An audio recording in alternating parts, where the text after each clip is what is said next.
अल्हम्दुलिल्लाहि रब्बिल आलमीन वल-आक़िबतु लिल-मुत्तक़ीन वस्सलातु वस्सलामु अला सय्यिदिल मुरसलीन बिस्मिल्लाहिर्रहमानिर्रहीम। डॉक्टर ताहा नज़ीर आपको अपने प्लेटफ़ॉर्म पे खुशामदीद कहता है।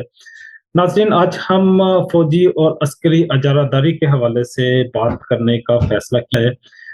इस फ़ौजी और अस्करी अजारादारी को अगर हम इंग्लिश की इस्तिलाह बयान करना चाहें तो हम इसको मिलिट्री डिक्टेटरशिप भी कहते हैं, हम इसको मोनोपोली भी कहते हैं, हम इसको इल्लीगल ऑक्यूपेशन भी कहते हैं। और ये कोई काबिल सताइश अमल नहीं है। इससे कोई कौमें, मुल्क, अफराद या पूरी इंसानियत एक्साइटेड नहीं होती। ये एक काबिल नफ़रत अमल ही है, क्योंकि इससे दस्तूर मजरूह होता है, इससे कानून शिकनी का एक पहलू उजागर होता है।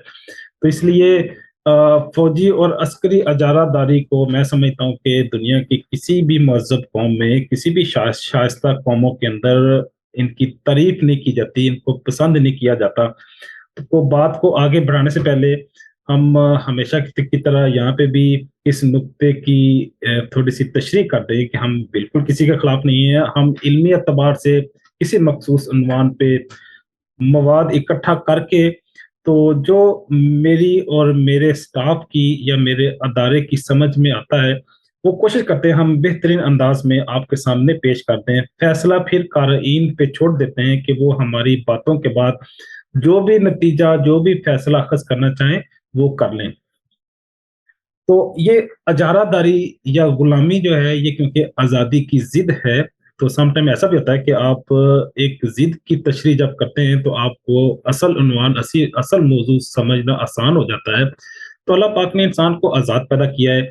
इस आज़ादी और खुद मुख्तारी का हर सतह पे, हर जगह पे, हर तरह का मैं समझता हूँ कि एहतराम करना चाहिए। वो चाहे कोई मुल्क हो, चाहे कोई फ़र्द हो, चाहे कोई अदारा हो, हर एक को इंसानी आज़ादी का एहतराम करना चाहिए। और ये आज़ादी जो है, ये दुनिया की हर मज़हब कौम इंडोर्स और एक्नॉलेज करती है। दुनिया का हर मज़हब भी असूली सतह पे इसको एक्नॉलेज और इंडोर्स करता है। और लेकिन दुनिया में बहुत ज़्यादा ऐसे इलाके हैं कि जहाँ पे मिलिट्री डिक्टेटरशिप अपनी बेहतरीन शक्ल में मौजूद है, और कुछ ऐसे भी इलाके हैं कि जहाँ पे ये बड़ी रिफाइंड शक्ल में, बड़ी पोलाइट शक्ल में आपको नज़र तो नहीं आती, लेकिन हकीकतन वो मौजूद होती है। डिक्टेटरशिप दबे अल्फाज में अंदरूनी खाना वो डिक्टेटरशिप ही होती है, जो हुकूमतों को, वज़ीर-ए-आज़म को, प्रेसिडेंट को, प्राइम मिनिस्टर को नामज़द करते हैं, सामने लाते हैं, लेकिन उनके अंदरूनी खाना, बैक एंड पे, पस मंज़र पे यूँ ही डिक्टेटर्स ही या मिलिट्री एस्टेब्लिशमेंट ही काम कर रही होती है। तो बात को आगे बढ़ाते हैं हम पाकिस्तान के अंदर, क्योंकि आज हमने फैसला किया है कि पाकिस्तान के अंदर मिलिट्री डिक्टेटरशिप की मौजूदगी की शहादतें आपके सामने पेश करेंगे, इसके मुतरफ दलाइल आपके सामने पेश करेंगे। हिलेरी क्लिंटन ने भी एक इंटरव्यू में इस चीज़ का ज़िक्र किया कि क्या मैं पाकिस्तान के तकरीबन 1-2 साल बाद ही पाकिस्तान की जो आर्मी है, मिलिट्री एस्टेब्लिशमेंट है, उन्होंने हुकूमत या इक़्तिदार अपने कब्ज़े में कर लिया। उसके बाद जमहूरी ताकतों को या अवाम को वो इक़्तिदार वापस नहीं किया, और ये बात 100% सच भी महसूस होती है।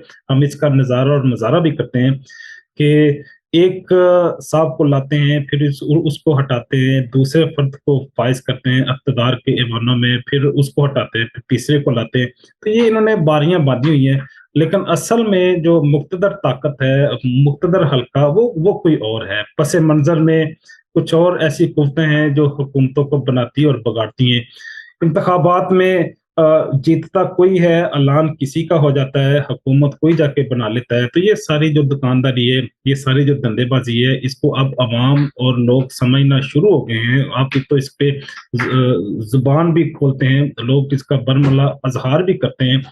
हम देखते हैं कि हिलेरी क्लिंटन ने जो ये बात की थी कि क्या मैं पाकिस्तान के तकरीबन 1-2 साल बाद ही फ़ौज ने इक़्तिदार पे कब्ज़ा किया, उसके बाद कौम को वापस नहीं किया। ये बिल्कुल सच्ची बात है, और हम इसको महसूस भी करते हैं। बाए कौम मोहतरम कायद-ए-आज़म को भी उनके आखिरी दिनों में हम कहते तो यूँ ही हैं, हमने पढ़ा भी यूँ ही है कि सेहत अफ़ज़ा मकाम में ज़ियारत में भेज दिया गया था, लेकिन कई सारे हल्के और कई सारे दानश्वर इस बात पे यकसू हैं कि उनको असल में सेहत अफ़ज़ा मकाम पे नहीं भेजा गया था, बल्कि उन्हें शहर बदर कर दिया गया था। जब किसी को शहर से निकाल दें, तो फिर एस्टेब्लिशमेंट के लिए आसान हो जाता है कि वो हुकूमत और इक़्तिदार पे कब्ज़ा कर लें। उन्होंने कायद आज़म साहब को कराची से ज़ियारत भेज के बाद में उनके लिए इक़्तिदार पे कब्ज़ा जमाना आसान हो गया।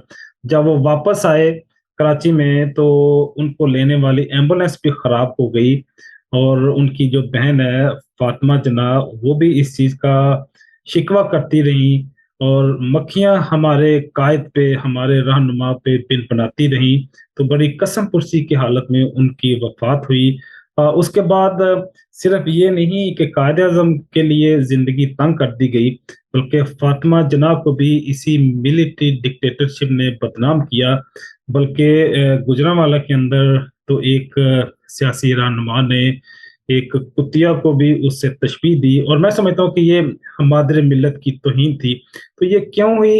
ये इसीलिए हुई क्योंकि इक़्तिदार पे कुछ और लोग काबिज़ थे, जो अपने कब्ज़े को दवाम देना चाहते थे, उसको तवालत देना चाह रहे थे, उसको इस्तेहकाम देना चाह रहे थे और हर तरह की जो जमहूरी और अवामी आवाज़ है, उसको दबाना चाहते थे। फिर उन ये नहीं है कि सिर्फ़ फातिमा जना और कायद-ए-आज़म के साथ ये सलूक हुआ। हम देखते हैं कि फातिमा जना के साथ खड़े एक और भी सियासी रहनुमा थे, जिन्हें शेख मुजीबर रहमान के नाम से याद किया जाता है, जो बांग्लादेश के बानी हैं और उन्होंने इंतखाबी सतह पे एक अक्सरियत हासिल की थी। लेकिन वो क्योंकि फातिमा जना के साथ मंसूब थे, उनके साथ एसोसिएट थे, इसलिए उनको इक़्तिदार मुंतक़िल नहीं किया गया और इसी फौजी डिक्टेटरशिप की गलतियों की वजह से बांग्लादेश पाकिस्तान से अलग हो गया और हमारा मुल्क दो लख्त हो गया। हम देखते हैं कि लियाकत अली खान साहब जिन्होंने आज़ाद खारजा पॉलिसी बनाने के हवाले से बात की और उन्होंने इसमें पेशरफ्त भी की, उन्होंने रशिया या रूस की दावत पे मॉस्को भी चले गए और उनको उनकी वापसी पे जब वो पाकिस्तान में आ गए तो मिलिट्री एस्टेब्लिशमेंट ने इंटरनेशनल जो कुव्वतें थी, जो ताकतें थी, उनके साथ मिलके एक साजिश तैयार की, जिसकी तफसीलात भी आज मीडिया पे मौजूद हैं, मुख्तलिफ अंदाज में, मुख्तलिफ अज्जा में, मुख्तलिफ कंपोनेंट में और मुख्तलिफ अशकाल में हम इसकी तफसील भी हासिल कर सकते हैं। जनाब सैयद अकबर साहब को जिन्होंने जिन्होंने लियाकत अली खान साहब को गोली मारी थी, जो उनके कातिल थे, जिन्होंने हमारे पहले वज़ीर-ए-आज़म को शहीद किया था, उनको बाद में भी कत्ल कर दिया गया। फिर इसको फौजी साजिश के नाम से क्योंकि गर्दाना गया, इसके किरदारों को गिरफ्तार भी किया गया, लेकिन कोई अदालती कार्रवाई नहीं हुई, कोई सज़ा नहीं हुई। उसको इस केस को भी दबा दिया गया। फिर हम देखते हैं कि सानहा बांग्लादेश पे भी हमने इसी फौजी डिक्टेटरशिप की वजह से भुगता। हम इस तारीख के पहिए को ज़रा आगे दौड़ाएँ तो हम देखते हैं कि ज़ुल्फ़िकार अली भुट्टो भी जिन्होंने आज़ाद खारजा पॉलिसी की बात की थी, जिन्होंने इंतखाबी इस्तिलाहात की बात की थी, जिन्होंने जमहूरी कुव्वतों को इक़्तिदार मुंतक़िल करने की बात की थी, तो उसको हेनरी किसिंजर ने एक पैगाम दिया था कि we shall make you a horrible example और उन्होंने हॉरिबल एग्ज़ाम्पल फिर बनाया और कई सारी ऐसी जमातें इकट्ठी होके उन्होंने इनके खिलाफ तहरीक चलाई। नौ-नकाती जो जमातें इकट्ठी हुई थी और उन्होंने इस जो कौमी इत्तेहाद के नाम से जो जमात बनाई थी, उस जमात ने फिर पाकिस्तान के अंदर एजिटेशन बर्पा किए, फिर बिलाकर भुट्टो की फांसी हुई। सिर्फ यूँ ही नहीं है कि एक भुट्टो की फांसी ही फौजी डिक्टेटरशिप की दलील है, इसके अलावा भी कई सारे ऐसे दलाइल हैं। मैं समझता हूँ कि मोइन कुरैशी साहब भी आए पाकिस्तान के अंदर 1993 में, थोड़ा अरसा ही पाकिस्तान के वज़ीर-ए-आज़म रहे।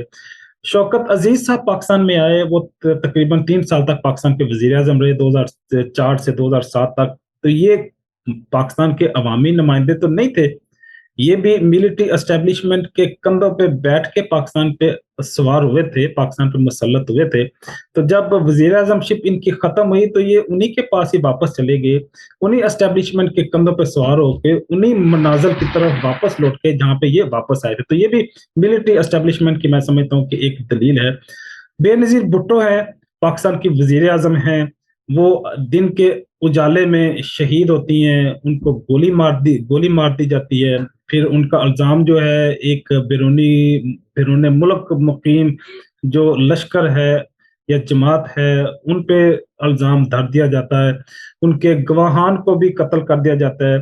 जो वक़ूए के निशानात हैं उनको पानी से धो दिया जाता है, फिर ग्रेजुअली हम देखते हैं कि उन ऑफिसर्स को बाद में अकोमोडेट भी किया जाता है जो इनकी तहकीकात में या उनकी हिफाजत में मामूर थे। तो ये सारे शवाहद जो हैं ये भी इनके भी ताने-बाने कहीं और जाके मिलते हैं और वो मैं समझता हूँ कि कोई काबिल इस्ताइश चीज़ नहीं है। अगर मैं मिलिट्री एस्टेब्लिशमेंट की मज़ीद बात करूँ तो मैं देखता हूँ कि एक और बड़ी बुरी मिसाल है आफ़िया सिद्दीकी की, डॉक्टर आफ़िया सिद्दीकी जो हमारी बहन है, हमारे लिए काबिल एहतराम है। कराची से अगवा होती हैं, काबुल जाती हैं, बगराम एयर बेस पे जाती हैं, गुआंतानामो पे जाती हैं, फिर उसके बाद यूएस में ट्रांसफ़र होती हैं। इस सारे प्रोसेस में हमारी मिलिट्री एस्टेब्लिशमेंट का बड़ा की रोल है और ये मैं समझता हूँ कि फ़ौजी और अस्करी इजारादारी की भी एक बुरी मिसाल है। हम आगे आगे बढ़ाते हैं अपनी बात को, मुल्ला अब्दुल सलाम ज़ैफ की बात करते हैं जिन्हें डिप्लोमेटिक प्रोटेक्शन भी हासिल थी लेकिन मिलिट्री एस्टेब्लिशमेंट में उनको पकड़ा, उनसे घर से अगवा किया, उनको अपने बीवी बच्चों को बताने का भी नहीं मौका दिया। फिर चकलाला एयर बेस पे कुछ ताकतें थी जिन्होंने उनको बराना किया, बराना करके ठुड्डे मार के वो बगराम एयर बेस पे ले गए, वहाँ से फिर एक और इलाके की तरफ ले गए, जिन्होंने अपनी किताब जुर्म ज़ैफ़ी में इस चीज़ का ज़िक्र किया कि मुझे उन ठुड्डों की तकलीफ नहीं थी, लेकिन मुझे इस चीज़ की तकलीफ थी कि जो मेरे सामने पाकिस्तान के फौजी जर्नैल थे, कम से कम ये तो उन्हें कह देते कि हमारे सामने इसकी तौहीन ना करो, हमारे सामने इसको बेआबरू ना करो, यहाँ से ले जाओ, उसके बाद आप जो मर्ज़ी करते हैं। लेकिन इसकी बहरहाल उन्हें ज़्यादा तकलीफ थी, तो ये भी मैं समझता हूँ कि फौजी आमरीत की एक नापसंदीदा मिसाल है। पाकिस्तान के एक सियासी रहनुमा हैं जनाब सरदार अकबर बुगटी, उनको गार के अंदर मिसाइल मार के शहीद कर दिया जाता है और सियासी जो मसाइल हैं उनका बहरहाल सियासी हल ही होना चाहिए, उनका फौजी और अस्करी सलूशन नहीं होना चाहिए, ना ही ये खूब पायदार और मुस्तकम हल होते हैं। हम अगर और बात करें, बात को आगे बढ़ाएं तो फौजी और मिलिट्री डिक्टेटरशिप से जो कौमी बजट है, जो कौम के वसाइल हैं, वो भी मैं समझता हूँ कि ज़ाया होते हैं। वो हकीकतन ऐसी चीज़ों पे नहीं खर्च होते जहाँ पे मिसाली तौर पे खर्च होने चाहिए। अब मैं बात को आगे बढ़ाते हुए एक थोड़ी-सी सख्त बात करने की जिसारत करूँगा। पाकिस्तान के अंदर जब 9/11 होता है तो फ़ोन आता है रिचर्ड आर्मटेज का जनरल परवेज़ मुशर्रफ साहब को और वो मिलिट्री और कम्युनिकेशन की स्ट्रैटेजिक सपोर्ट का माँगते हैं और उसके साथ एक धमकी भी देते हैं कि we shall bomb you and throw you toward the stone age. इसका मतलब यह है कि वो हम आपको पत्थर के ज़माने में भेज देंगे। तो इसी धमकी की बुनियाद पे एक मिलिट्री डिक्टेटर जो अपने आप को उस वक़्त का खुदा समझते थे, उन्होंने सरेंडर किया और फिर ज़माने ने देखा, वक़्त ने इस चीज़ का नज़ारा किया कि जैकबाबाद से भी जो ड्रोन उड़ते थे, शम्सी एयर बेस से भी ड्रोन उड़ते थे और उन्होंने एक अरसा दराज तक अफ़गानिस्तान में जो कत्लो-गारत बर्पा की।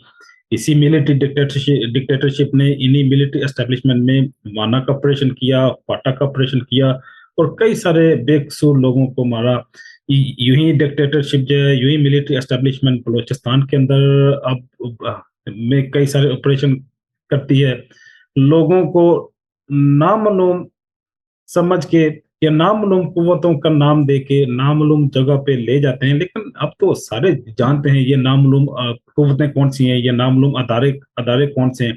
तो इसलिए अगर मैं बात अगर करूँ आमना जंजुआ तो चलो एक हमारी बहन उसका सामने आ गई, वो बेचारी सड़कों पे एहतजाज करके नुमायाँ हो गई, वरना ऐसे कई सारे खानदान हैं, कई सारे अफराद हैं, कई सारे लोग हैं जो अपने भाइयों की, अपने बहनों की या अपने वालदैन की या अपने अजीज़ो अक़रबा का आज भी मुंतज़र हैं कि ये नामालूम कुव्वतें उन्हें आज़ाद करें या किसी कानून और इंसाफ की अदालत में पेश करें, ताकि वो अगर उन्हें फ़र्ज़ करें कुछ सज़ा भी बनती है, सज़ा दें। अगर वो किसी जुर्म के मुर्तकब हकदार नहीं हैं, तो उनको आज़ाद किया जाए, वो एक आज़ाद ज़िंदगी गुज़ार सकें।